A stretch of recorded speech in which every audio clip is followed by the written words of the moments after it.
My husband wiped out my entire bank account while I lay unconscious in a hospital bed. He texted that he deserved it, after everything he'd done for me. I sent back a single thumbs up. And when I walked out of the hospital the next morning, I already knew exactly what I was going to do next. My husband wiped out our entire bank account on a Wednesday afternoon while I was in a coma. Not a regular sleep. A medically induced coma after a stroke that had killed me twice on the operating table. The doctors had to bring me back both times. Before we continue, I want to thank you for being here. If you believe that betrayal should have consequences and that survival makes you stronger, please consider subscribing.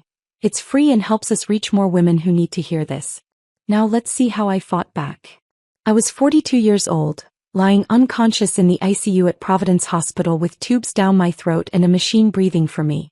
The neurologist had told my emergency contact, my sister Riley, not my husband, that the next 48 hours would determine if I'd survive, and if I did, whether I'd have permanent brain damage. That's when Caleb decided to clean out our savings. $73,000. Every penny I'd saved from 15 years of brutal work in commercial real estate. Money I'd earned showing properties on weekends, negotiating deals past midnight, building a career from nothing while my husband played artist and contributed exactly $0 to our household. I didn't know any of this until I woke up 36 hours later. Couldn't speak right. Couldn't move my right side. But I could read. One text message on my phone. From my husband. Not, "Thank God you're alive." Not, "I'm so sorry." Not, "I'm on my way." Just a screenshot of our bank account with a zero balance and a sentence that changed everything. "I deserve this after everything I've done for you." He'd robbed me while I was unconscious in a hospital bed and had the audacity to tell me he deserved it. I looked at that message for a long time. Then I did the only thing that made sense. I sent back a thumbs up emoji. My husband thought that meant I was broken. Defeated. Too sick to fight back. He thought wrong. I'm Ella Brennan. And this is the story of how I made my husband regret every single dollar he stole while I lay dying. But to understand what came next, you need to know who I was before that Wednesday. Before the stroke. Before the betrayal. Before I became the kind of woman who could send a thumbs up emoji to her husband and mean it as a declaration of war. 15 years ago, I was nobody in Portland's commercial real estate market. Just another assistant at a mid-tier agency, showing cramped studio apartments to college kids who couldn't afford them. I wore cheap suits from Ross Dress for less and walked everywhere because I couldn't afford parking downtown. I came from a working-class neighborhood in southeast Portland. My dad worked construction. My mom cleaned houses. Neither of them went to college. When I told them I wanted to go into real estate, my dad said, "That's for rich people with connections. You don't have either." He wasn't wrong. But he also didn't know how stubborn I could be. I started at the bottom. Worked every weekend while my friends brunched in the Pearl District and posted pictures of mimosas and avocado toast. Worked holidays when the office was empty and nobody called. Worked through flu seasons and family emergencies because missing a day meant missing a commission, and missing a commission meant staying broke. My first year I made $28,000.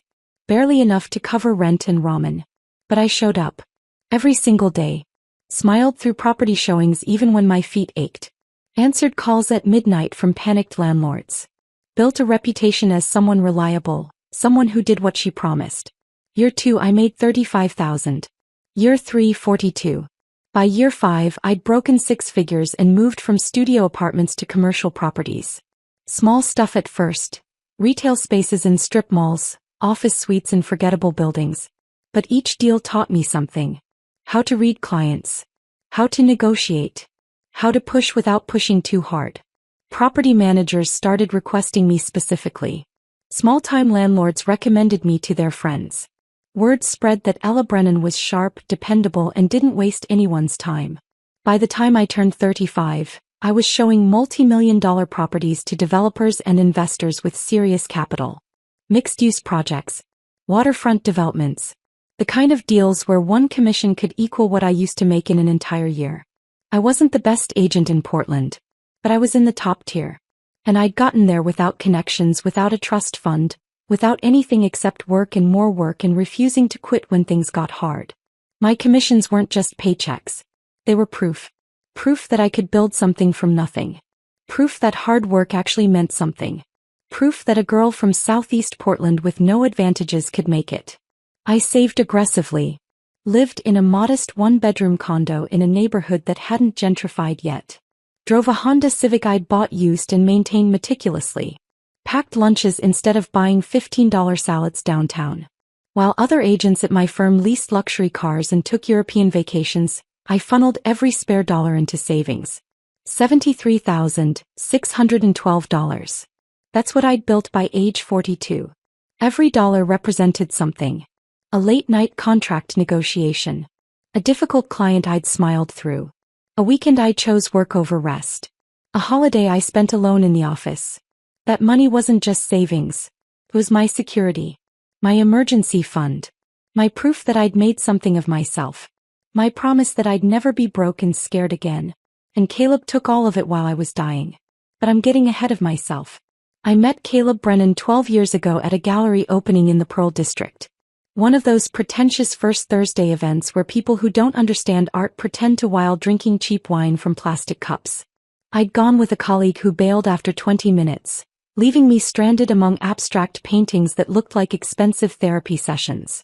I was about to leave when I saw him, standing in front of a canvas covered in aggressive red slashes, looking both proud and vulnerable in a way that made him magnetic. His paintings weren't good. Even I could tell that, and I knew nothing about art. But Caleb had this energy that drew people in. Like he needed protection from a world that didn't appreciate his genius. He approached me first. Asked what I thought of his work.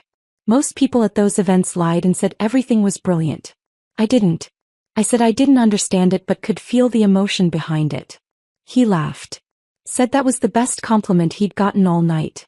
We talked for 3 hours. About art, about work, about what we wanted from life. He listened when I talked about difficult clients and impossible deadlines. Made me laugh about things that had stressed me out all week. When he looked at me, I felt like the only person in the room who mattered. I was 30, climbing fast in my career and lonely in ways I didn't want to admit. He was 32, charming, attentive, and made me feel like success didn't mean being alone forever.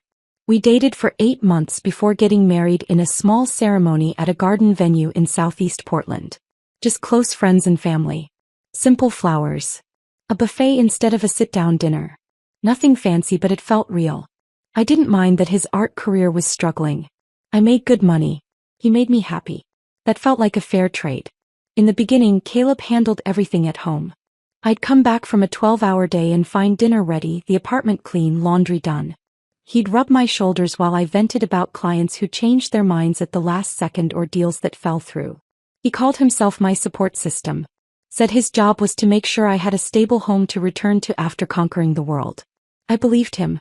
Thought we were partners building something together even if our contributions looked different.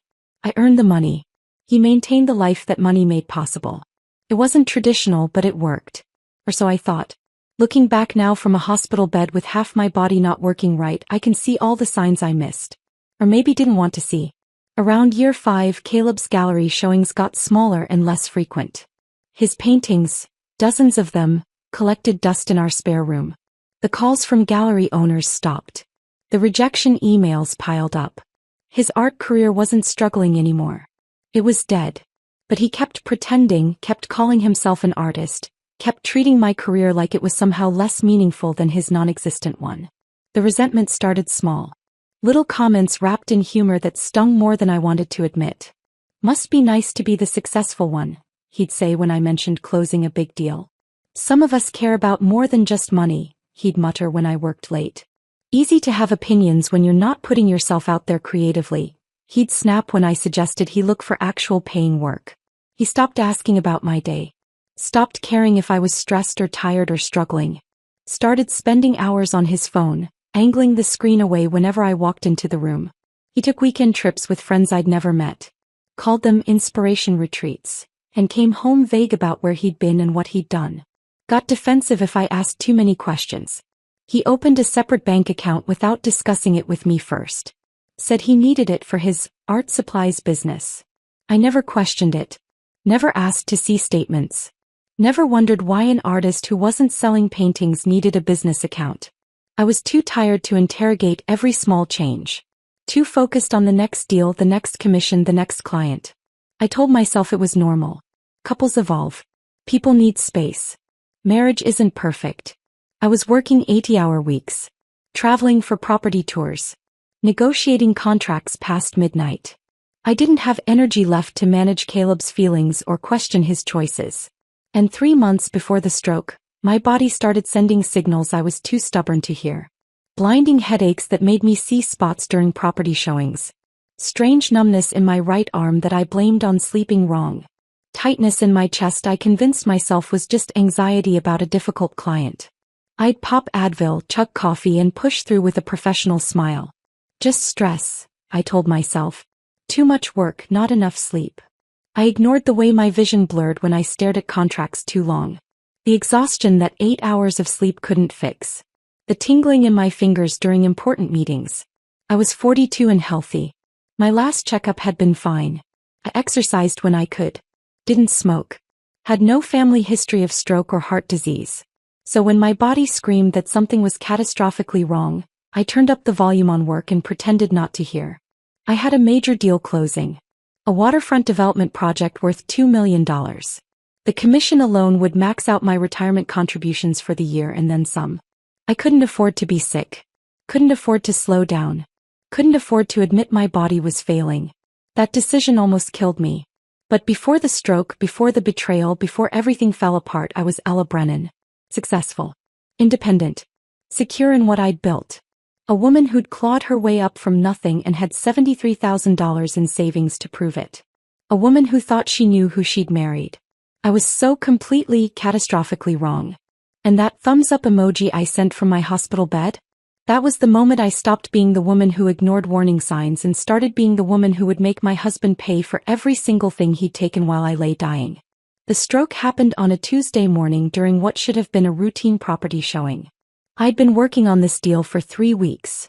A gorgeous Victorian conversion in downtown Portland that had been on the market for 2 months. Beautiful bones, original crown molding, hardwood floors that gleamed in the morning light.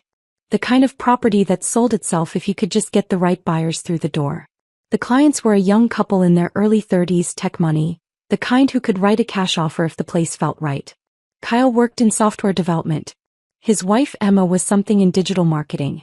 They'd been looking for 6 months and were getting impatient. This was their 3rd showing with me that week. I could feel them getting close to a decision. Just needed to seal it. We were standing in the master bedroom on the 2nd floor. I was pointing out the oversized windows that flooded the room with natural light, talking about the original molding that had been carefully restored when the pain hit. Not a headache this time. Something different. Something catastrophic.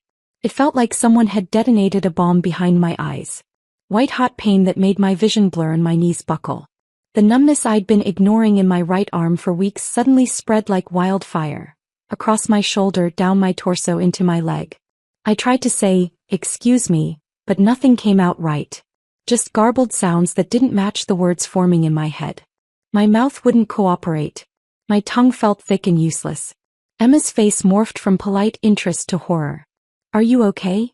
I tried to answer. Couldn't. The right side of my body wasn't responding to commands anymore. I reached for the doorframe with my left hand to steady myself, but my legs gave out. I collapsed on the hardwood floor. Hard. Heard Emma scream. Saw Kyle drop to his knees beside me, his face pale with panic. "Call 911, he shouted. Emma was already on her phone, voice shaking as she gave the address to the dispatcher. I lay there on that beautiful restored hardwood, unable to move my right side, unable to speak, unable to do anything except think with crystal clarity. This is bad. This is really, really bad. Terror flooded my brain. Not the kind of fear you feel watching a horror movie or riding a roller coaster. The primal kind. The kind that comes when your body stops obeying your commands and you realize you're not in control anymore. I tried to move my right arm. Nothing. Tried to move my right leg. Nothing. Tried to speak. Just garbled nonsense. Kyle was talking to me, saying something about help being on the way, asking me to squeeze his hand. I squeezed with my left. My right hand lay limp and useless on the floor. "Stay with us," Emma kept saying, her voice breaking. "Please stay with us." I remember thinking absurdly, this is so embarrassing. Here I was, a professional who prided myself on being reliable and put together, collapsed on the floor of a property I was trying to sell, drooling and unable to speak. Then I thought, I'm 42 years old. This can't be happening. This happens to old people. People with health problems. Not me. But it was happening. My body was shutting down and there was nothing I could do to stop it. The ambulance arrived in what felt like hours but was probably 7 minutes. Paramedics rushed in with equipment and urgent voices. They asked me questions I couldn't answer. Shined lights in my eyes. Checked my vital signs. Possible stroke, one of them said. We need to move fast. They loaded me onto a stretcher. The last thing I saw before they carried me out was Emma crying and Kyle holding her, both of them looking terrified. The ambulance ride is a blur.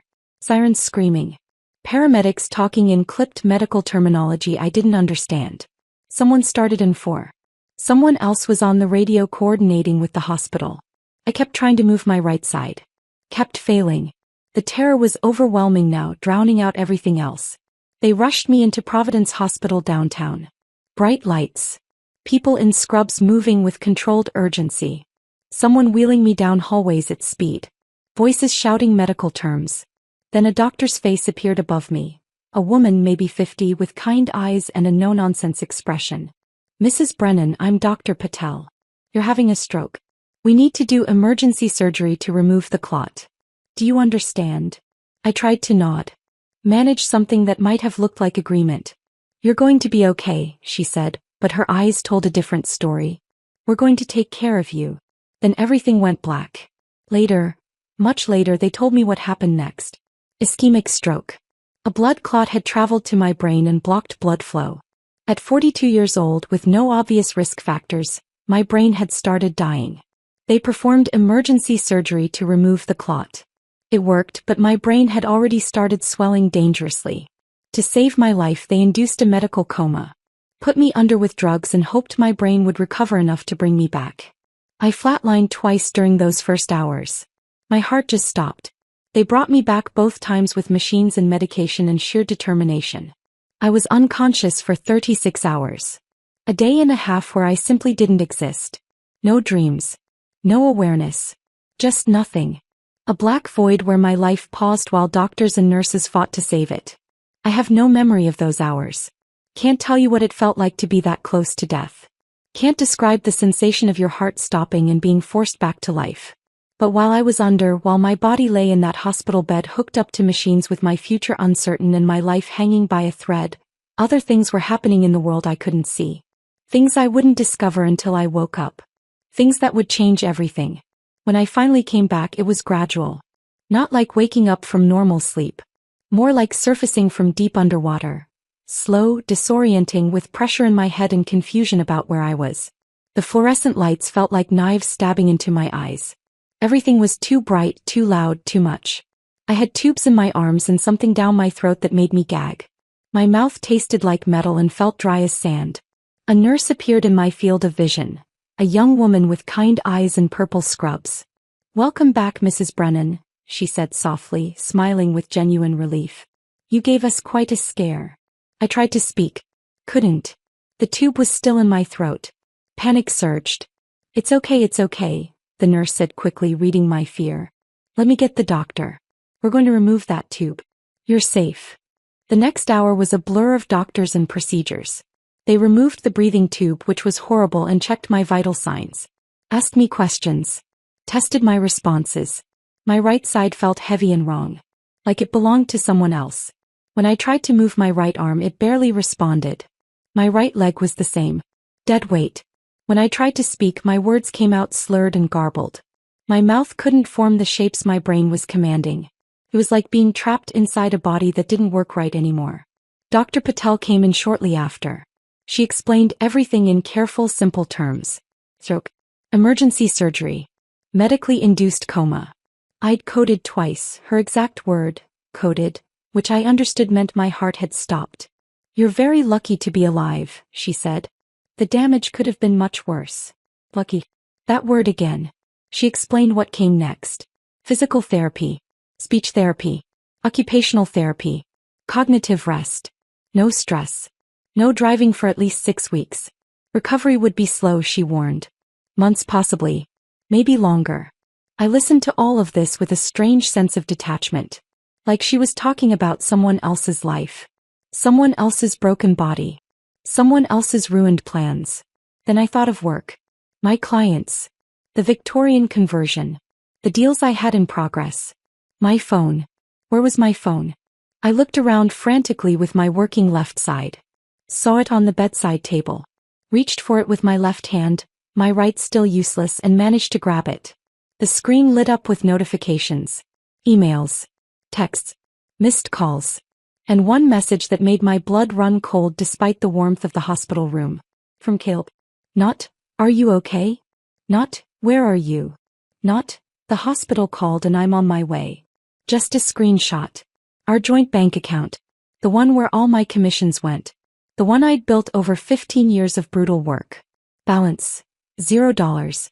Below it, one sentence. "I deserve this after everything I've done for you." I stared at that screen, my still foggy brain struggling to process what I was seeing. $73,612. Gone. Every penny. Every commission. Every sacrifice. Erased. He'd done it while I was unconscious. While I was dying. While doctors were shocking my heart back to life. My husband had robbed me. Not in anger during a fight. Not after some betrayal on my part. But while I lay helpless in a hospital bed, unable to defend myself or even know what was happening. The betrayal was so cold. So calculated. So perfectly timed to my moment of maximum weakness. I should have cried. Should have screamed. Should have thrown the phone across the room. Instead, I felt something else. Something cold and sharp clicking into place deep inside me. My left hand was trembling as I pulled up the keyboard. Typed one character. Hit send. A thumbs up emoji. That was all. No words. No questions. No accusations. Just that one little symbol. Caleb probably thought it meant I was too weak to fight. Too damaged to care. Maybe even too brain injured to understand what he'd done. He thought wrong. That thumbs up wasn't acceptance. It wasn't surrender. It was a declaration. War had just been declared. And I was going to win. I stared at that thumbs up emoji on my phone screen for a long time after I sent it. Watched the little delivered notification appear underneath. Then read. Caleb was seeing it right now. Probably confused. Maybe relieved. Definitely not understanding what it actually meant. Good. A nurse came in to check my vitals. Asked how I was feeling. I told her fine, which was a lie. My head pounded. My right side felt like dead weight. Every word I spoke came out slightly wrong, my mouth struggling to form sounds my brain commanded. But I was alive. And I was planning. The next 2 days in the hospital passed in a haze of physical therapy sessions, speech exercises, and doctor consultations. They had me squeeze stress balls with my weak right hand. Practice walking with a cane. Repeat simple phrases until my words came out clearer. I cooperated with everything. Smiled at the nurses. Thanked the doctors. Pretended to be a grateful patient focused on recovery. But my mind was somewhere else entirely. Running through finances. Replaying conversations. Building a strategy. On the morning of my discharge, Dr. Patel came in with a clipboard and a concerned expression. "Mrs. Brennan, you're making remarkable progress," she said. "But I need you to understand how serious this is. You had a major stroke. Your brain needs time to heal. That means rest. No stress. No work for at least 6 weeks." "I understand," I said, my words still slightly slurred but functional. "You'll need someone at home to help you," she continued. "At least for the first week or 2. Simple tasks are going to be challenging. Cooking, cleaning, even getting dressed. Is your husband able to take time off work to care for you?" Something cold settled in my chest. "Yes," I lied. "He's already arranged it." Dr. Patel smiled with relief. "Good. That's important. You shouldn't be alone." She handed me a stack of discharge papers and prescriptions. "These are your medications. Anti-clotting agents, blood pressure management. Take them exactly as prescribed. And this," she handed me a card, "is information about support groups for stroke survivors. I highly recommend attending once you're feeling stronger." I took everything with my left hand, my right still too weak to be useful. "Thank you. Someone picking you up?"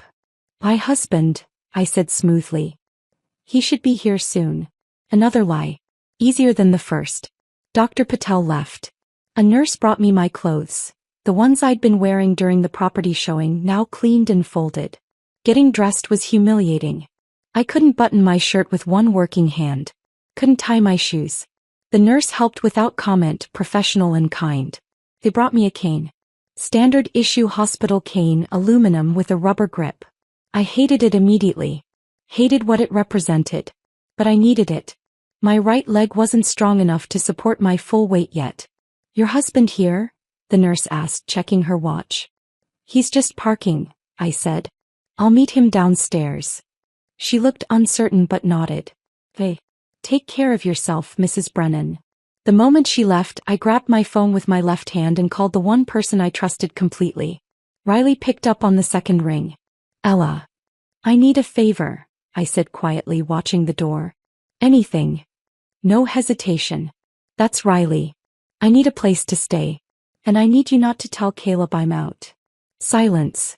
Then, he doesn't know you're being discharged? Oh, he knows I survived, I said, my voice flat. He just doesn't know I'm not coming home. Another pause. When Riley spoke again, her voice had changed. Colder. Sharper. What did he do? Cleaned out our savings while I was unconscious. 73,000. I heard her inhale sharply. Then, I'm on my way. 20 minutes. Where should I pick you up? Side entrance. Near the emergency department. I'll be there in 15. She hung up. I gathered my things, phone, wallet, the discharge papers, and made my way slowly down the hallway with my cane. Each step was an effort. My right leg dragged slightly. I had to focus on every movement. The hospital was busy. Visitors coming and going. Staff rushing between rooms. Nobody paid attention to one more patient leaving. I took the elevator down to the ground floor and found my way to the side entrance Riley had mentioned. Sat on a bench and waited, my cane propped beside me. 13 minutes later, Riley's black Subaru pulled up. He got out quickly, came around to help me. My sister is 3 years older than me. Looks it too, sharp features, gray threading through her dark hair, lines around her eyes from years of reading contracts. She's a tax attorney. Brilliant. Ruthless when she needs to be. Divorced twice, both times on her terms. She understands betrayal intimately. Riley looked at me, really looked, and I saw her face tighten with barely controlled fury. But she didn't say anything. Just helped me into the passenger seat, loaded my things in the back and got behind the wheel. We didn't speak until we were out of the hospital parking lot and on the road. Tell me everything, she said. So I did. The property showing. The stroke. The surgery. Waking up to that text message. The empty account. The thumbs up emoji I'd sent. Riley didn't interrupt. Didn't gasp or curse or ask clarifying questions. Just listened with the absolute focus of someone cataloging evidence for a case. When I finished, she was quiet for a long moment. Then she said very calmly, "We're going to destroy him." Not, "Are you sure?" Not, "Maybe there's an explanation." Not, "Let's think about this." Just, "We're going to destroy him." I felt something unknot in my chest. "Yeah," I said. "We are." Riley's apartment is in Northwest Portland, a second-floor unit in a converted industrial building. Exposed brick, high ceilings, minimalist furniture. She helped me up the stairs, humiliating, needing help with stairs, and got me settled in her guest room.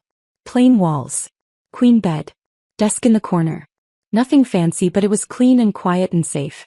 "Rest," Riley said. "I need to make some calls." I lay down on the bed, exhausted from the short journey. My body was weak in ways I'd never experienced. Simple movements required concentration. But my mind was sharp. Clearer than it had been in months. Maybe years. I stared at the ceiling and replayed 12 years of marriage. Looked for the signs I'd missed. The patterns I'd ignored. Caleb's sudden interest in our finances 3 years ago. How he'd started asking questions about my accounts, my investments, my retirement funds. I'd thought he was finally taking an interest in our future. Now I saw it differently. He'd been mapping territory. Figuring out what was accessible and what wasn't. His insistence that I add him to my investment accounts, in case something happens. For security, he'd said. So he could handle things if I was ever incapacitated. I'd refused. Those accounts were mine. Built before marriage. Kept separate intentionally. He'd seemed hurt but dropped it. Now I understood. That had been a test. Seeing how far he could push. And 6 months ago his suggestion that we refinance my condo. Free up equity for renovations, he'd said. The kitchen needed updating. The bathroom could use work. I'd said no. The condo was mine. Bought before we married. Paid for with my money. I wasn't refinancing it. He'd gotten angry. Said I didn't trust him. That I treated our marriage like a business transaction instead of a partnership. We'd fought. He'd sulked for days. Eventually I'd apologized just to end the tension. Now I saw that too for what it was. Another test. Another boundary check. He'd been planning this. Maybe for months. Maybe longer. And the moment I collapsed during that property showing, the moment I became vulnerable and helpless, he'd executed his plan. That first night at Riley's I didn't sleep. Couldn't. My body was exhausted but my mind wouldn't stop. I lay in that guest bed using my left hand to scroll through old text messages, old emails, looking for evidence of what I'd missed. Riley came in around midnight with chamomile tea. You should sleep, she said.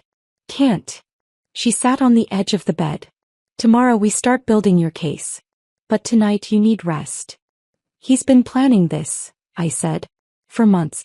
Maybe years. I keep thinking, how did I not see it? Because you trusted him, Riley said simply. That's not a character flaw, Ella. That's what you're supposed to do in a marriage. I was an idiot. No. He was a thief. There's a difference. My phone buzzed on the nightstand. Another text from Caleb. Where are you? The hospital said you were discharged. I showed Riley. She read it and shook her head. Don't respond, she said. Let him panic. Another buzz. Oh, I'm worried. Please call me. Then another. This is ridiculous. We need to talk about this. I watched them accumulate. Watched his tone shift from confused to concerned to frustrated. He doesn't know where I am, I said. Good. Keep it that way. Another text. You can't just disappear. I have rights too. Riley read that one and actually laughed. Cold and sharp. Rights. He stole $73,000 while you were dying and he's talking about rights. She stood up. Get some sleep. Tomorrow we figure out exactly how much damage he's done. Then we figure out how to return the favor. She left, closing the door quietly behind her. I lay there in the dark, my phone buzzing periodically with new messages from Caleb that I didn't read. For the first time since the stroke, I felt something other than fear or pain or exhaustion. I felt focused. Caleb had taken advantage of my vulnerability. Thought I'd be too weak or too damaged or too grateful to be alive to fight back. He was about to learn exactly how wrong he was. The next morning, Riley left early for her office. Said she had some calls to make, some favors to collect. I spent the morning doing the physical therapy exercises the hospital had given me. Squeezing a stress ball with my weak right hand. Practicing balance by standing on one foot. Walking the length of Riley's apartment with my cane, trying to build strength back into my right leg. Every movement was exhausting. Every small task a reminder of what the stroke had taken from me. But I kept going. Because if I was going to fight Caleb, I needed to be strong enough to do it. Around noon, I heard Riley's key in the lock.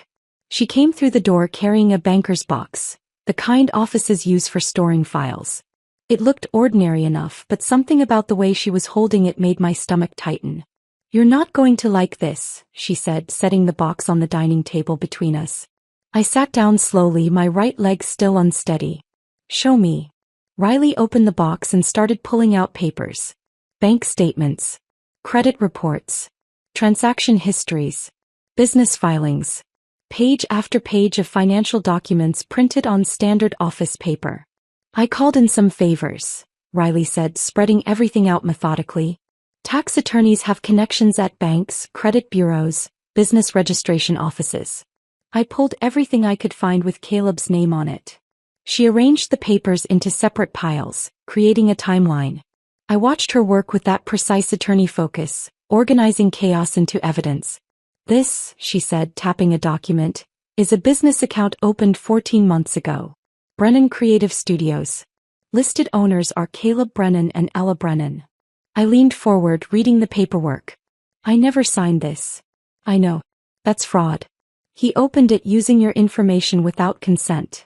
Riley pulled out a highlighter and marked several lines. And look at these transactions. I followed her finger across the page. Transfers from an account I recognized, our joint savings, the one he'd eventually emptied, into this business account. Small amounts. 3,000 here. 5,000 there. Never more than 9,000 at once. Always under 10,000, I said slowly. Exactly. Banks have to report transactions over $10,000 to federal authorities. He knew that. He was being careful. Staying just under the reporting threshold. Riley pulled out more statements, all marked with similar highlighted transactions. This has been going on for over a year. My hands started shaking. How much total? Riley met my eyes. From what I can track. Almost $89,000. The room tilted. I gripped the edge of the table with my left hand to steady myself. 89,000. On top of the 73 he'd stolen while I was unconscious. Over $160,000 total. He's been planning this for over a year, I said, my voice barely above a whisper. At least. Probably longer. Riley pulled out another document. It gets worse. I almost laughed. How could it possibly get worse? She handed me a paper I recognized immediately. A power of attorney form. The one I'd signed last year after the ovarian cyst scare, when I was afraid I might need emergency surgery. Except this wasn't the version I remembered. This has been amended, Riley said quietly. See here. Financial authority. Investment accounts. Real estate decisions. The version you signed was medical only. This one gives him control over everything. I stared at my signature at the bottom of the page. It looked right. The loops and curves matched my handwriting perfectly. I didn't sign this version, I said. I know. I compared it to documents I personally witnessed you sign. Contracts from when I helped you buy that investment property 3 years ago. It's a forgery. A really good one, but still a forgery. Riley spread out more papers. Bank statements from my investment portfolio. A line of credit I'd never authorized. He used that forged POA to take out $70,000 against your investments, she explained. Cash withdrawals over the past 6 months. Small amounts like everything else. Always staying under the radar. I felt sick. Physically sick. My stomach churned and my head pounded, and for a moment I thought I might actually throw up right there at Riley's dining table. He practiced my signature, I said. The realization was somehow worse than everything else. He sat somewhere, maybe in our apartment while I was at work, and practiced writing my name until he could do it perfectly. Yes. This wasn't impulse. This wasn't panic when I had the stroke. He's been systematically robbing me for over a year. Yes. I looked at all the papers spread across the table. The evidence of months of planning. The careful amounts always just under reporting thresholds. The forged documents. The fake business account. Every "I love you" had been a lie. Every dinner he made while I worked late. Every supportive comment about my career. All of it performance. Theater. A distraction while he plotted my financial destruction. What do we do with this? I asked. Riley started gathering the papers back into organized piles. First we make copies. Multiple copies. Then we take it to a lawyer. A good one who specializes in financial fraud and family law. And we bury him. My phone buzzed. Another text from Caleb. I'd been ignoring them for 3 days now. They kept coming. "Elle, please. We need to talk." I didn't even look at it. Just turned the phone face down on the table. "Let me see those," Riley said, gesturing to my phone. I unlocked it and handed it over. She scrolled through the messages Caleb had been sending, her expression getting colder with each one. "He's panicking," she said. "Good. Let him panic." She handed the phone back. "Don't respond. Not yet. Let him wonder where you are, what you know, what you're planning." That afternoon, while Riley was photocopying everything at her office, I sat in her guest room and let myself feel it. The betrayal. The violation. The cold calculation of what Caleb had done. He'd married me knowing I made good money. Positioned himself as supportive husband while I built my career. Then spent years systematically stealing from me, forging my signature, creating fake accounts in my name. And the moment I became vulnerable, the moment I collapsed and ended up in a hospital fighting for my life, he'd grabbed everything he could and run. He'd literally bet on me dying or being too brain damaged to fight back. My phone buzzed again. This time it wasn't Caleb. Sophie. My former assistant.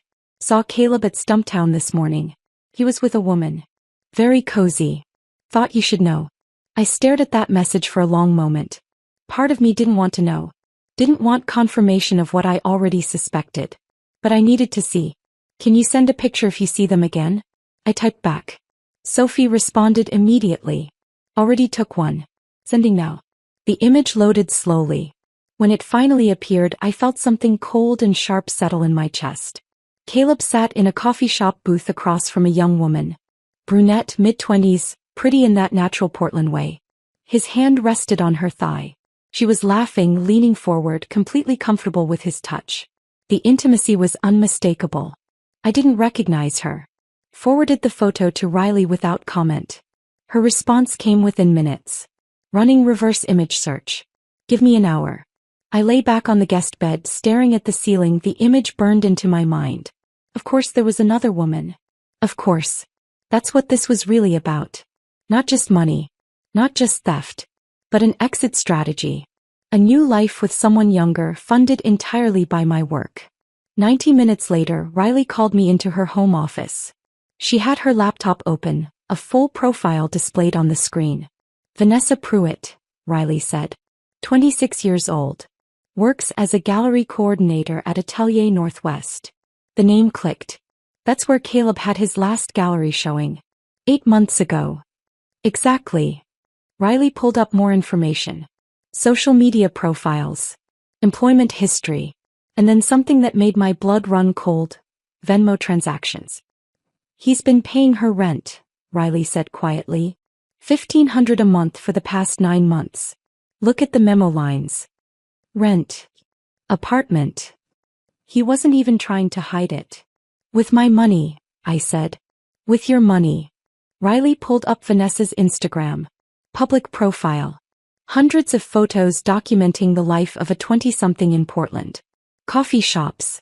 Art galleries. Hiking trails. Wine bars. And in the background of those photos, if you looked carefully, was Caleb. A figure barely visible in a shot from Mount Tabor 3 months ago. A reflection in a mirror during a gallery opening. A man's hand, wearing that distinctive turquoise ring Caleb always wore, holding a wine glass at a restaurant. They'd been hiding in plain sight. Documenting their relationship for anyone who bothered to look closely enough. Riley scrolled further. Weekend trips to Cannon Beach. Seattle. A long weekend in San Francisco 6 weeks ago.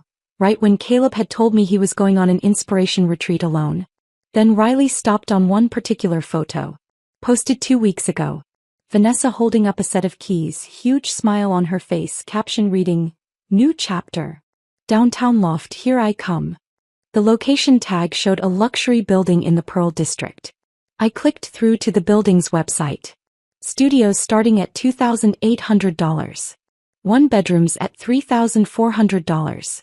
Gallery coordinators don't make that kind of money, Riley said. No, I agreed. They don't. We sat in silence for a moment, both of us understanding what this meant. He was planning to leave you, Riley said finally. Take the money, move in with her, start fresh. The stroke interrupted his timeline, I said, the pieces finally clicking into place. When I collapsed, he panicked. Thought I might die or be permanently disabled. So he grabbed everything he could while I was unconscious. But you survived. But I survived, I repeated. And now he's stuck. Can't move forward with Vanessa without money. Can't explain where the money went. Can't find me to manipulate me into forgiving him. Riley turned to look at me. What do you want to do? I looked at the evidence spread across her desk. The bank statements. The forged documents. The photos of Caleb and Vanessa together. A year of planning. A year of lies. A year of theft. I want him to regret every single thing he took from me, I said. Riley smiled. Cold and sharp and full of promise. Then let's get started. Riley made the call the next morning while I was doing my physical therapy exercises in her living room. I heard her voice from her office, professional and clipped, asking someone for a reference, a recommendation, someone who specialized in financial fraud within family law. When she came out, she had a name written on a post-it note. Martin Okoye, she said. Family law attorney. Has a reputation for going after financial abusers. Doesn't lose often. When can we meet him? Tomorrow. He's making room in his schedule. Martin's office was in a modest building downtown, nothing fancy. No marble lobby or designer furniture. Just a functional space with dated carpet and fluorescent lighting. I appreciated that. Meant he spent money on actual legal work instead of impressing clients. The receptionist led us to a small conference room. Martin came in 2 minutes later. Late 40s, Nigerian accent still present despite probably decades in the US. Built solid like someone who'd played college football and stayed in shape. He shook my hand firmly, then Riley's. Didn't comment on my cane or the way my right hand trembled slightly. Just got straight to business. Mrs. Brennan, he said, sitting across from us with the folder Riley had sent ahead. I've reviewed the preliminary documents your sister provided. Before we go further, I need to understand what you want out of this. Everything, I said simply. I want everything he took. And I want him to face consequences. Martin nodded, opening the folder. Your husband committed several felonies. Identity fraud. Opening accounts in your name without authorization. Forgery, that amended power of attorney. Financial exploitation of a vulnerable adult during a medical crisis. The dollar amounts involved make this serious. We can pursue criminal charges in addition to divorce proceedings. What happens if we do both at once? I asked. Gets complicated. Criminal charges can actually slow down the divorce. Defense attorneys will advise their clients not to cooperate with discovery, not to provide financial documents, plead the fifth. Makes it harder to get your assets back quickly. I thought about that. So divorce first. Get my money back. Then criminal charges. Martin raised an eyebrow. Most people want the criminal case first. Want to see justice done. I want my life back first, I said. Justice can wait a few months. Riley smiled beside me. He understood. Martin studied me for a moment. Then he smiled too. Mrs. Brennan, I think we're going to work very well together. We spent the next 2 hours going through everything. Martin took notes in a leather portfolio, asking sharp questions, circling back to details that seemed minor but apparently weren't. The timing matters, he explained. The fact that he emptied the joint account while you were unconscious. That's not just morally reprehensible, it's legally significant. Financial exploitation during medical incapacity. Judges take that very seriously. Good, I said. The forged power of attorney is another major piece. That's identity fraud. Using it to access your investment accounts makes it wire fraud if any transactions cross state lines, which I'm betting they did. Riley pulled out more documents. These are the transactions from the business account he opened in her name. Brennan Creative Studios. Almost 90,000 transferred over 14 months. Martin whistled low. Always under 10,000 at a time. He knew about reporting thresholds. This was planned. That's what we thought, Riley said. Martin looked at me. How much do you know about his current financial situation? Not much.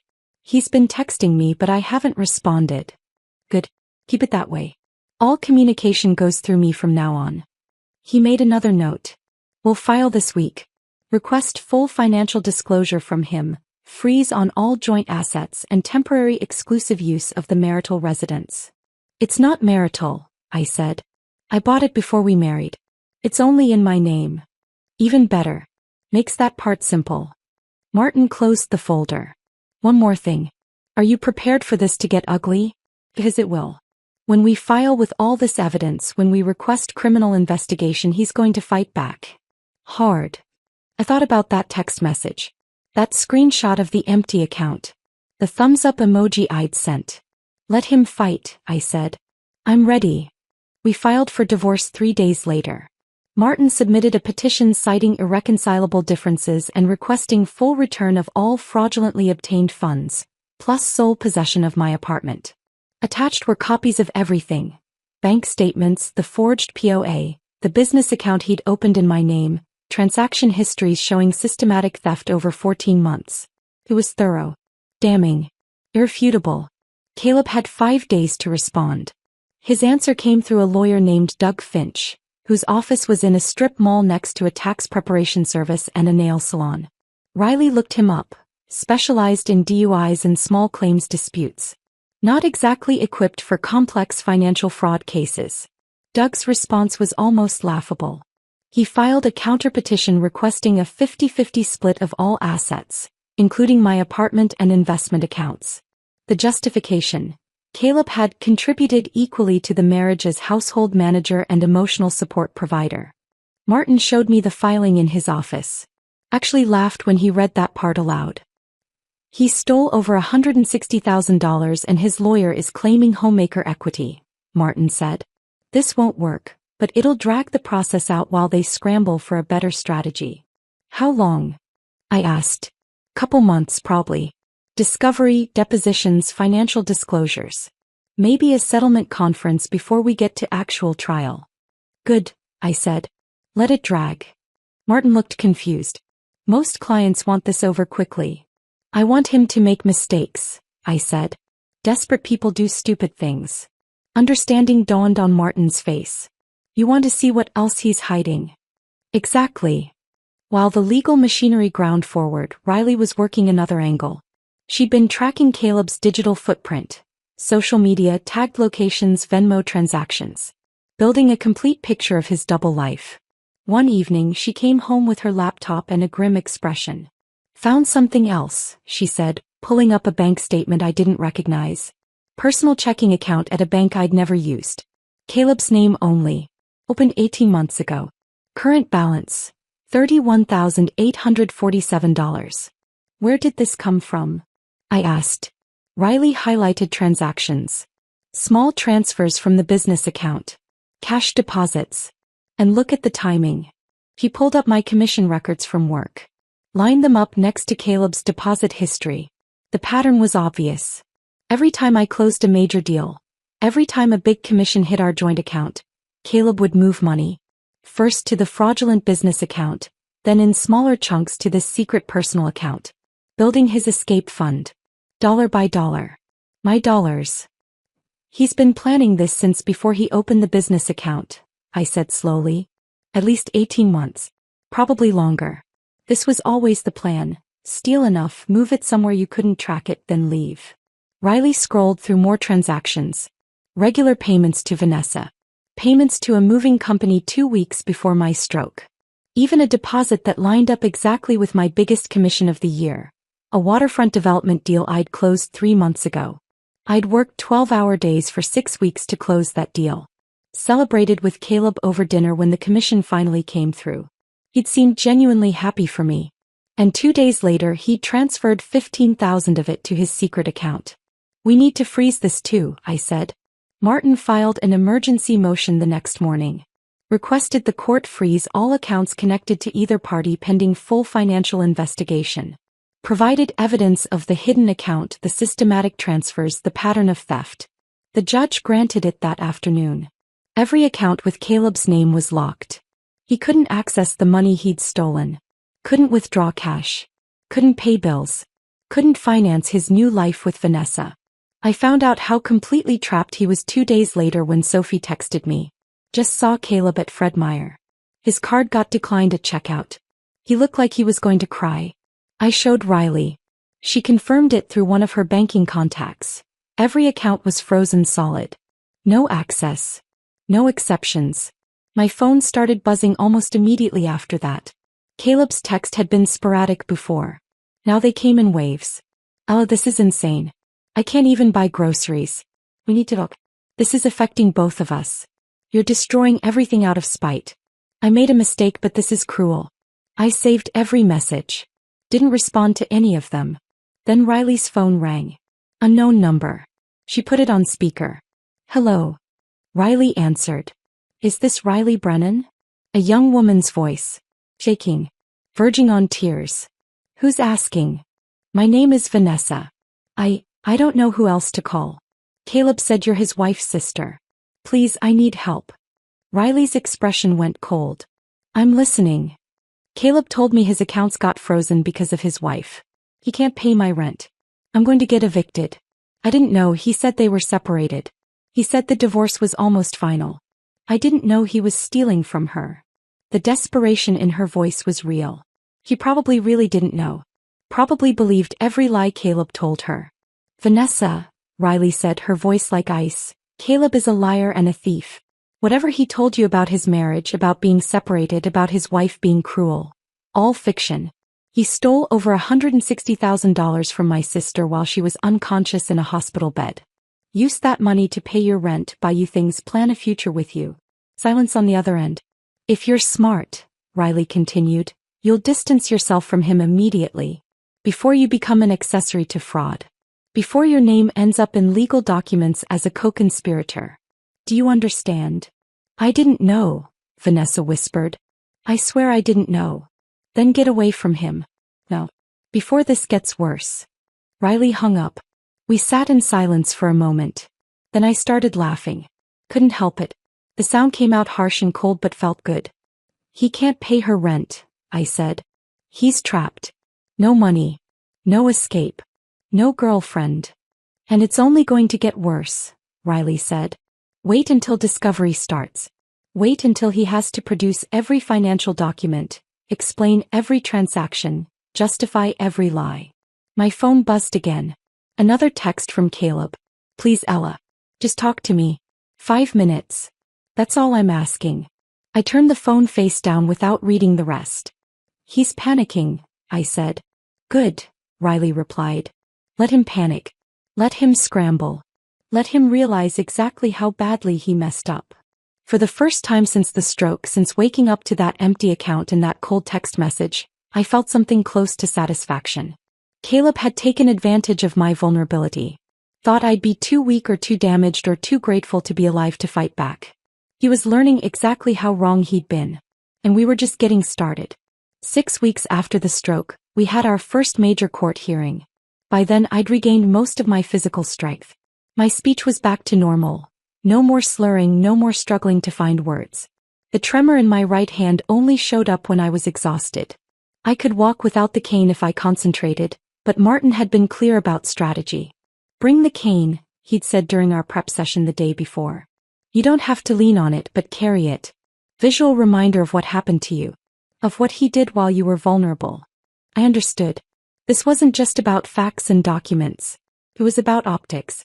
About making sure the judge saw me as a victim who'd fought back, not just another angry spouse in a contentious divorce. That morning I stood in front of Riley's bathroom mirror and dressed carefully.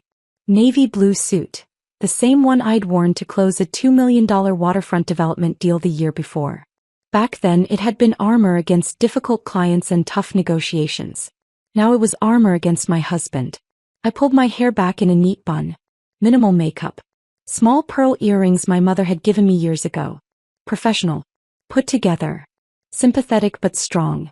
Riley appeared in the doorway behind me, already dressed in her own court-appropriate outfit, gray pantsuit, sensible heels. You look good, she said. I look like I'm going into battle. You are. We drove to the courthouse in silence. Portland morning traffic was its usual mess. Rain-slicked streets, brake lights, the smell of coffee from a drive-thru on every corner. Riley kept glancing at me like she wanted to say something encouraging but couldn't find the right words. In the parking garage she finally spoke. You ready? I picked up my cane from the back seat. Let's end this. The courthouse was downtown, an older building with marble floors and high ceilings that made every sound echo. We went through security, found the right courtroom and sat on a bench outside to wait. Martin showed up 10 minutes later, briefcase in hand, looking calm and professional. Judge Torres is fair, he said, sitting beside us. Doesn't tolerate games. Doesn't like people who take advantage of vulnerable spouses. This should go well. Should, I repeated. Will, Martin corrected. The evidence is overwhelming. But let me do the talking. Answer questions directly if the judge asks you something, but don't volunteer information. And whatever you do, don't react to anything Caleb or his lawyer says. I nodded. At exactly 10 a.m. the bailiff called us in. The courtroom was smaller than I'd expected. Maybe 30 feet across, with wooden benches that looked like church pews and fluorescent lighting that made everything feel stark and official. Judge Angela Torres was already at the bench. A woman in her 50s with short gray hair and reading glasses perched on her nose. She looked up as we entered, her expression neutral but her eyes sharp. Caleb was already there, sitting at the opposite table with Doug Finch. He looked terrible. Like he hadn't slept in days. Wearing jeans and a blazer that didn't quite match, his hair uncombed, dark circles under his eyes. He looked at me when I walked in. I didn't look back. Just walked to our table with my cane clicking on the floor, sat down and kept my eyes forward. Judge Torres shuffled papers for a moment. Then she spoke. This is a hearing regarding the petition for divorce filed by Ella Brennan against Caleb Brennan, with motions for asset freeze, exclusive possession of marital residence, and return of fraudulently obtained funds. She looked up. I've reviewed the filings from both parties. Mr. Finch, your client withdrew $73,612 from joint accounts while Mrs. Brennan was hospitalized for a life-threatening stroke. Is that correct? Doug Finch stood. He was younger than I'd expected, maybe mid-30s, wearing a suit that looked off the rack and slightly too big. Your Honor, my client exercised his legal right to access jointly held funds. Furthermore, Mrs. Brennan had exhibited financially controlling behavior throughout the marriage, and my client was acting to protect himself from potential. Protect himself from what, exactly? Judge Torres interrupted. From a woman having a stroke? Doug stammered. From potential abandonment, Your Honor. Mrs. Brennan had recently refused to refinance their marital home, which my client interpreted as preparation for divorce. Their home. Martin stood smoothly. Your Honor, if I may. The property in question is not a marital asset. Mrs. Brennan purchased that condominium before the marriage, has paid the mortgage exclusively from premarital accounts, and Mr. Brennan has no legal claim to it whatsoever. Judge Torres turned her attention to Caleb. Mr. Brennan, were you aware your wife was in the hospital when you withdrew these funds? Caleb whispered something to Doug. Doug leaned down, listened, then straightened. Yes, Your Honor, but my client was under extreme emotional stress. I didn't ask about his emotional state, Judge Torres said. I asked if he knew she was in the hospital. She looked directly at Caleb. Mr. Brennan, answer the question yourself, please. Caleb stood slowly. Yes, Your Honor. Did you visit your wife in the hospital? Silence. Judge Torres repeated the question, slower this time. Mr. Brennan, did you visit your wife while she was hospitalized for a stroke that nearly killed her? No, Your Honor. But you did access her bank accounts during that time? Yes. Judge Torres removed her glasses and set them on the bench. Looked at Caleb with an expression that could only be described as contempt. Let me make sure I understand the timeline here. Your wife of 12 years collapsed during a property showing. Was airlifted to the hospital. Underwent emergency brain surgery. Was placed in a medically induced coma. And during this time you didn't visit her. Didn't check on her condition. But you did withdraw over $70,000 from your joint accounts while she was unconscious and unable to consent or even be aware of the transaction. It wasn't a question. It was a statement of fact that sounded damning when said out loud in a courtroom. Your Honor, if I may, Doug tried to interject. Judge Torres held up her hand. You may not. I'm still trying to understand how your client's attorney expects me to believe this was anything other than financial exploitation of a medically vulnerable spouse. She put her glasses back on and looked at the documents in front of her. I'm ordering an immediate freeze on all accounts connected to either party pending further investigation and discovery. This includes the joint savings account, the business account opened in Mrs. Brennan's name without her authorization, and any personal accounts held by Mr. Brennan. Doug started to object. Judge Torres cut him off with a look. Additionally, Mrs. Brennan is granted temporary exclusive possession of the marital residence. Mr. Brennan, you have 72 hours to remove your personal belongings. A police escort can be arranged if necessary. Your Honor, that's my client's home, Doug protested. No, counselor. It's Mrs. Brennan's home. She purchased it before the marriage. It's titled in her name only. Your client has been living there as a guest, essentially. That guest status is now revoked. Judge Torres made a note on her paperwork. Furthermore, I'm ordering full financial disclosure from both parties. Bank statements, investment accounts, credit cards, loan documents. Everything. I want a complete picture of the marital finances before we proceed. She looked at Caleb again. And Mr. Brennan, I strongly suggest you cooperate fully. Withdrawing tens of thousands of dollars while your spouse is medically incapacitated strikes me as unconscionable. Your client is fortunate I'm not recommending criminal charges at this time. She banged her gavel once. Next hearing in 30 days. Discovery to be completed before then. We're adjourned. Everyone stood as Judge Torres left through the door behind the bench. The moment she was gone, I let out a breath I didn't know I'd been holding. Martin gathered his papers, looking satisfied. That went exactly as well as I'd hoped. Across the aisle, Doug was talking urgently to Caleb in a low voice. Caleb's face was pale, his hands shaking. As we filed out, he tried to catch my eye. Tried to approach. I walked past him without acknowledgement. My cane clicked on the marble floor. Riley walked beside me, her hand on my elbow, protective. Outside the courtroom, in the echoing hallway with its high ceilings and afternoon light coming through tall windows, Martin turned to us. Judge Torres clearly sees through his story, he said. The fact that he didn't visit you in the hospital but did access your bank accounts, that's damning. And the tone she used? She's already made up her mind about his character. What happens now? I asked. Discovery. We get access to everything, all his accounts, all his transactions, all his communications. And he has to provide it. If he refuses or hides anything, he's in contempt of court. Riley smiled. He's trapped. Completely, Martin agreed. He can't access the stolen money. Can't hide it. Can't move it.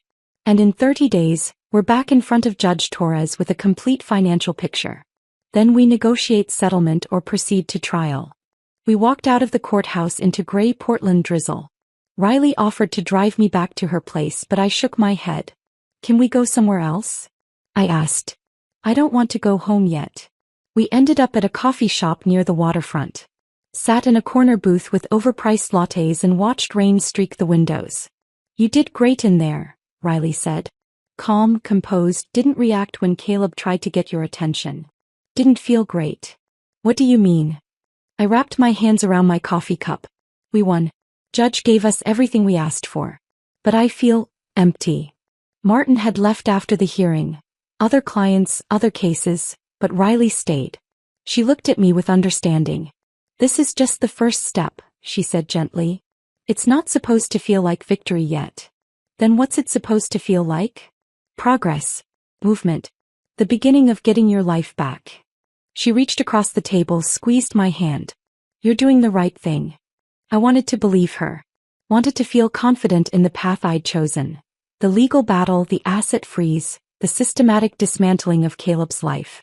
But sitting in that coffee shop watching rain and strangers pass by, I felt something else. Something uncomfortable. Doubt. Not about whether Caleb deserved this. He did. He'd stolen from me while I was dying. He'd planned it for over a year. He'd built a secret life with another woman using my money. But I kept thinking about the girl I'd been 15 years ago. The one who'd started in real estate with nothing but ambition and optimism. Who'd believed hard work mattered. Who'd thought love was enough. That girl felt like a stranger now. The stroke had changed me. The betrayal had changed me. I was harder now. Colder. More calculating. I wasn't sure I liked who I was becoming. But I also wasn't done yet. Let's go home, I said finally. Riley drove me back to her apartment. That night, I lay in the guest bed staring at the ceiling, thinking about everything that had happened in that courtroom. Caleb's face when the judge ordered the account freeze. His shaking hands. His desperate attempt to catch my eye as I left.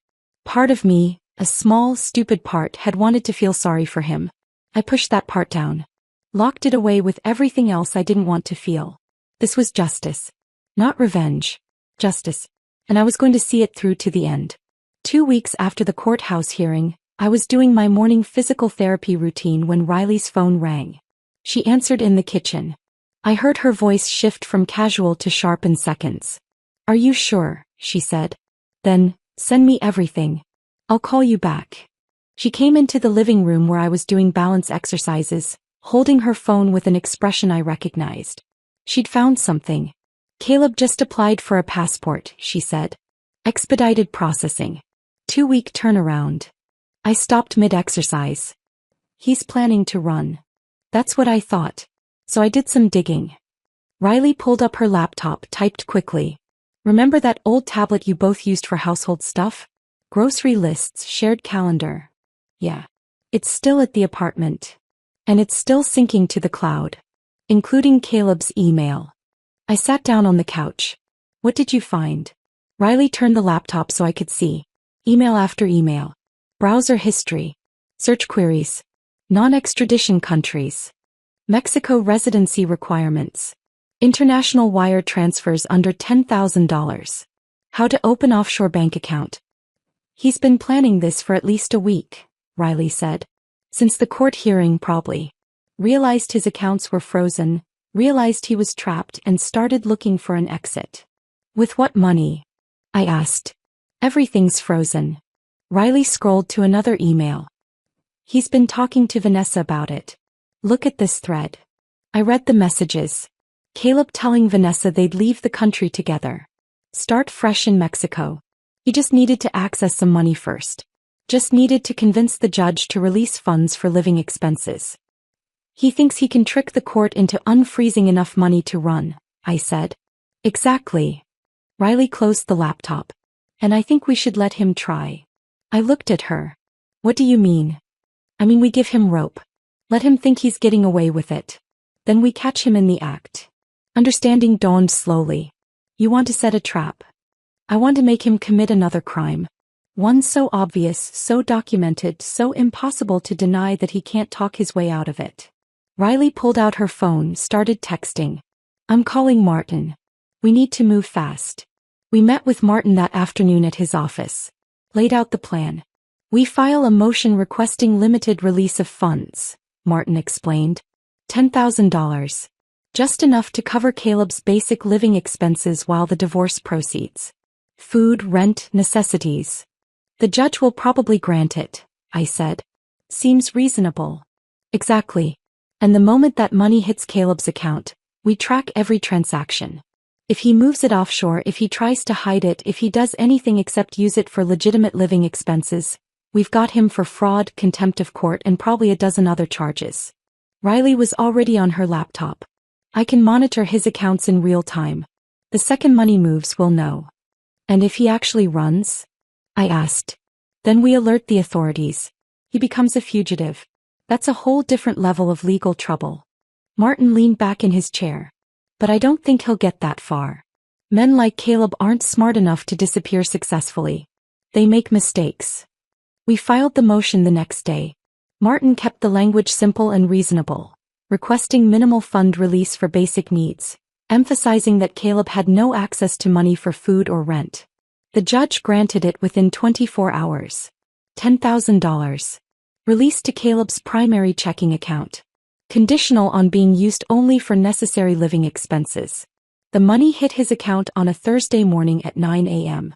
Riley and I were sitting at her dining table, her laptop open between us, watching in real time. There it is, Riley said, pointing to the screen. 10,000. Just cleared. We waited. 5 minutes. 10. 15. Then the first transaction appeared. Transfer. $10,000 from checking to Brennan Creative Studios business account. He moved it immediately, I said. He's trying to hide it from the court order, Riley replied. Thinks if it's in the business account it doesn't count. We kept watching. 5 minutes later, another transaction. Transfer. $10,000 from business account to personal account at different bank. There's the secret account, Riley said, taking screenshots. The one he opened 18 months ago. Then we waited again. Longer this time. Almost an hour. I was starting to think maybe Caleb was going to sit on the money, be cautious, not make any obvious mistakes. Then a new transaction appeared. And my breath caught. Wire transfer. $8,500 to Banco Internacional de Belize. Offshore account, Riley said quietly. That's international wire fraud. She immediately forwarded the screenshots to Martin. Called him. Put it on speaker. He just wired money to Belize, she said when Martin answered. How much? $8,500. Martin was quiet for a moment. That's a felony. Federal crime. I'm contacting the FBI. How fast can they move? Riley asked. Fast. Especially with evidence this clear. Give me 2 hours. He hung up. Riley and I sat in silence, staring at the laptop screen. He actually did it, I said. He actually thought he could get away with it. He's desperate. Desperate people make stupid decisions. Riley kept monitoring. Over the next hour, more transactions appeared. Caleb had booked flights, 2 tickets to Cabo San Lucas, departing in 3 days. Hotel reservation at a beachfront resort. Even a rental car. He's planning to run, Riley said. Get to Mexico, then somehow access the offshore account from there. Will he be able to? Probably not. These things are complicated. But he doesn't know that. He's panicking and grabbing at anything that looks like escape. Martin called back 2 hours later. FBI is involved. They've issued a warrant. They're going to arrest him at the airport before he boards. When? I asked. His flight is Saturday morning at noon. They'll take him at the gate. I want to be there, I said suddenly. Riley looked at me. You sure? I need to see it. Need to see him realize he's actually trapped. Martin hesitated on the phone. It's not standard, but you're not interfering. Just watching. I don't see why not.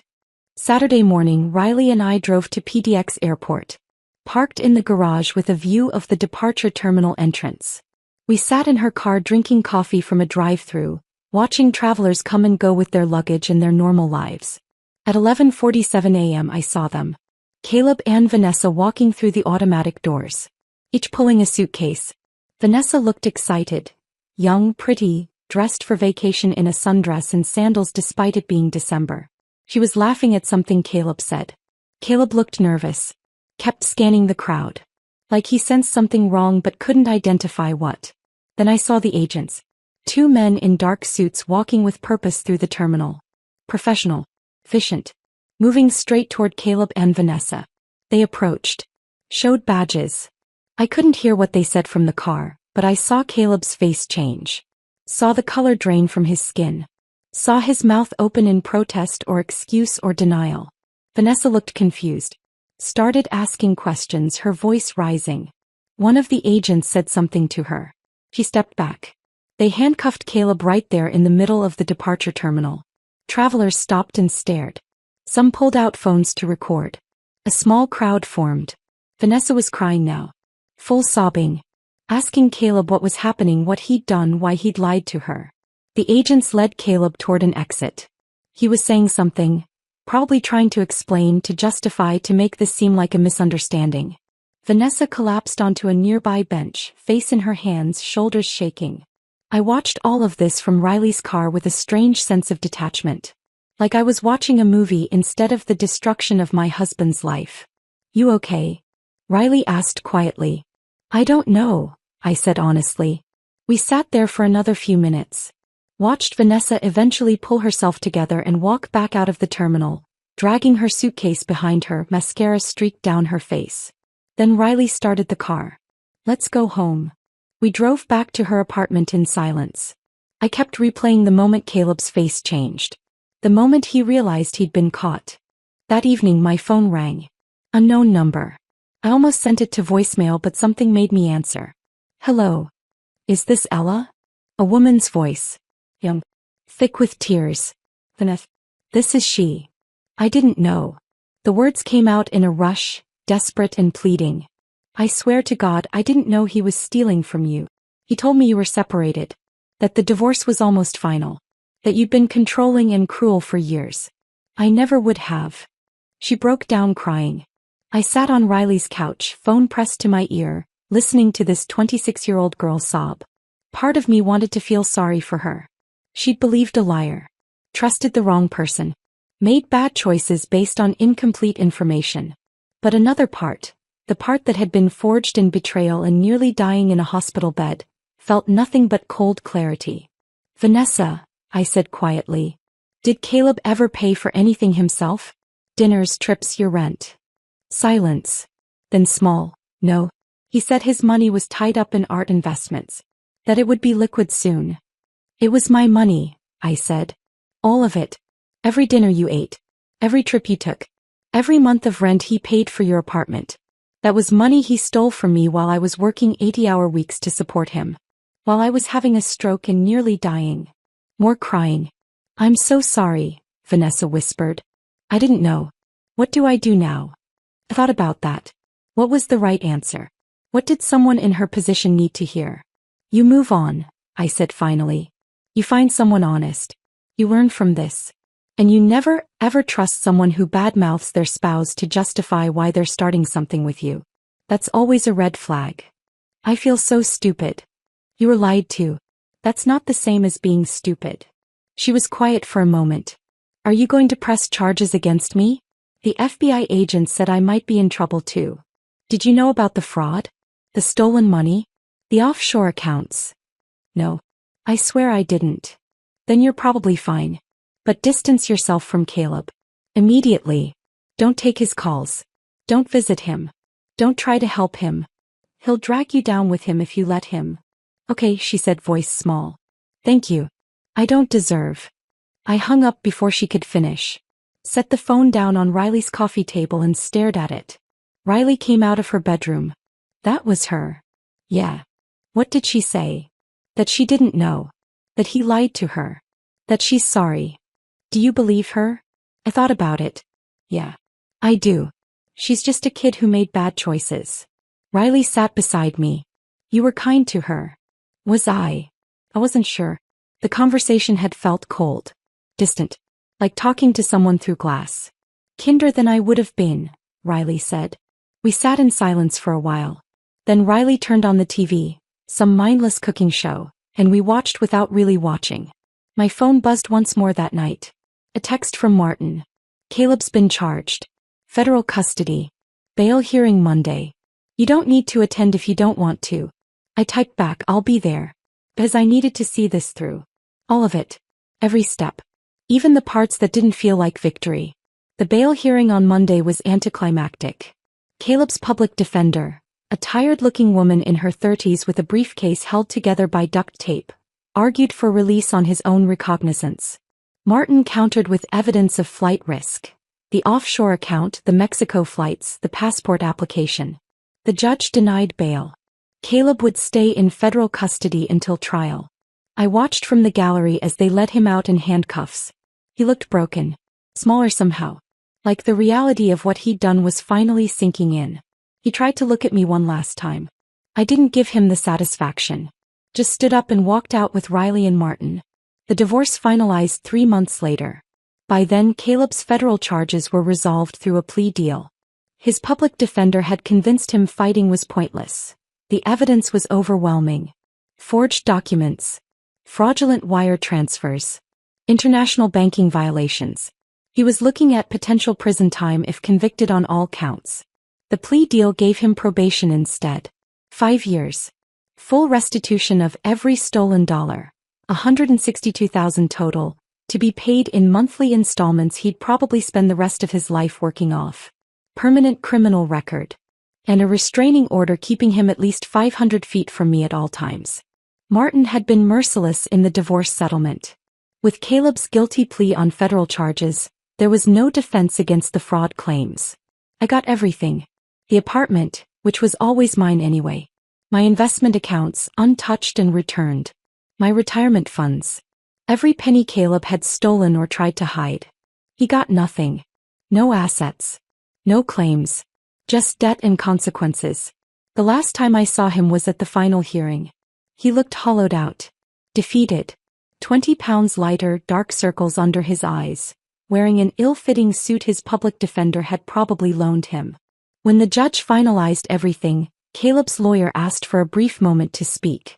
The judge allowed it. Your Honor, she said, my client would like to apologize to Mrs. Brennan for his actions. The judge looked at me. Mrs. Brennan, would you like to hear it? Everyone in the courtroom turned to look at me. Riley beside me, tense and protective. Martin on my other side, ready to object if needed. I thought about it. About whether I wanted to hear Caleb say he was sorry. About whether it would change anything or mean anything. No, I said simply. I wouldn't. The judge nodded. Then we're done here. Divorce is finalized. Mr. Brennan, you have 48 hours to vacate any remaining personal property from the marital residence. After that, anything left becomes Mrs. Brennan's property. Gavel down. Caleb was escorted out by his lawyer. I left through a different exit with Riley and Martin, avoiding any chance of running into him in the hallway. How do you feel? Riley asked as we walked to the parking garage. Empty, I said. And it was true. No satisfaction. No triumph. Just a hollow sense of completion. I moved back into the apartment. My apartment, the following week. Caleb had already cleared out his things. I walked through rooms that felt both familiar and foreign. The spare room where his paintings used to collect dust was empty now. The closet in the bedroom only had my clothes. The bathroom counter only had my toiletries. It should have felt like victory. Instead, it just felt lonely. I lasted 6 months before deciding to sell. Too many memories. Too many ghosts of who I'd been when I lived there. The woman who'd trusted Caleb. Who'd worked herself into a stroke. Who'd ignored every warning sign because she was too tired to see them. A young family bought it. Husband, wife, toddler girl, and another baby on the way. I watched them walk through during the final showing, saw the wife's face light up at the kitchen, saw the husband calculate mortgage payments in his head, saw the toddler run through the empty rooms laughing. "It's perfect," the wife said to her husband. "It feels like home. I hoped they'd be happy there. Hoped they'd build something real. Hoped their marriage would be better than mine." The closing was simple. I signed papers, transferred the deed, accepted a check that was more than I'd paid for the place but less than I'd hoped. Real estate prices in Portland were weird that year. I bought a smaller loft in Northwest, closer to Riley. 2 bedrooms, floor-to-ceiling windows, exposed brick, open floor plan. Modern and impersonal. No history. No ghosts. Just clean space waiting for me to decide who I'd be next. With some of the money from the sale, I set up a scholarship fund. Partnered with a local nonprofit that helped women recovering from medical crises. Called it the Second Chances Fund. $5,000 annually for a woman who needed financial support to rebuild her life after health problems derailed everything. It felt good. Felt like something meaningful coming from all the pain. I returned to work about 7 months after the stroke. Part-time at first. My boss, Patricia, who'd run the real estate firm for 20 years, welcomed me back with genuine warmth and zero pressure. "Take your time," she said. "We're just glad you're alive." I started with small projects. Residential sales. Nothing too demanding. My body was mostly back to normal. No more cane, no more slurred speech, no more tremor. But I was different in ways that weren't physical. I couldn't work 80-hour weeks anymore. Couldn't sacrifice everything for a commission. Couldn't ignore my body's warning signals. I was more selective about clients. Didn't take on anyone who gave me bad vibes or made unreasonable demands. Charged more. Worked less. Made enough. Patricia noticed the change. "You're different," she said over coffee one afternoon about 10 months after I'd come back. "Better or worse?" I asked. "Just different. More boundaried, I guess. You used to say yes to everything. Now you're comfortable saying no." "The stroke taught me something," I said. "Life's too short to waste on people who drain you." Patricia smiled. "Sounds like wisdom." One evening, almost a year after the divorce finalized, Riley invited me over for dinner. Just the 2 of us. Pasta and wine and the comfortable silence of people who'd been through war together. We were halfway through the meal when she asked, "Do you ever think about forgiving him?" I set down my fork. The question hung in the air between us. Did I? Could I? "I don't think about him at all anymore," I said honestly. "Forgiveness feels like it requires me to care. And I just don't." "That's not the same as healing," Riley said gently. "I know." I took a sip of wine. "But maybe healing doesn't mean forgiveness. Maybe it just means moving forward without carrying the weight of what happened." Riley considered that. "Are you happy?" The question surprised me. "I'm different," I said after a moment. "The stroke changed me. The betrayal changed me. I'm harder now. Less trusting. More cynical about people's motives." That's not what I asked. I looked at my sister. Really looked at her. The woman who'd given me sanctuary when I had nowhere else to go. Who'd used her legal connections to help me fight back. Who'd sat with me through physical therapy and depositions and endless court hearings. Who'd never asked for anything in return. "I'm free," I said finally. "And right now that's close enough to happy." Riley smiled. Raised her wine glass. "To freedom." I clinked my glass against hers. "To freedom." That night, back in my loft, I stood in front of the bathroom mirror and studied my reflection. 43 years old. Lines around my eyes that hadn't been there 2 years ago. A hardness in my gaze that didn't exist before the stroke. Gray threading through my dark hair that I hadn't bothered to color. But there was also something else. Strength. Resilience. A quiet confidence that came from surviving something that should have destroyed me. I thought about the woman I'd been before the stroke. Before the betrayal.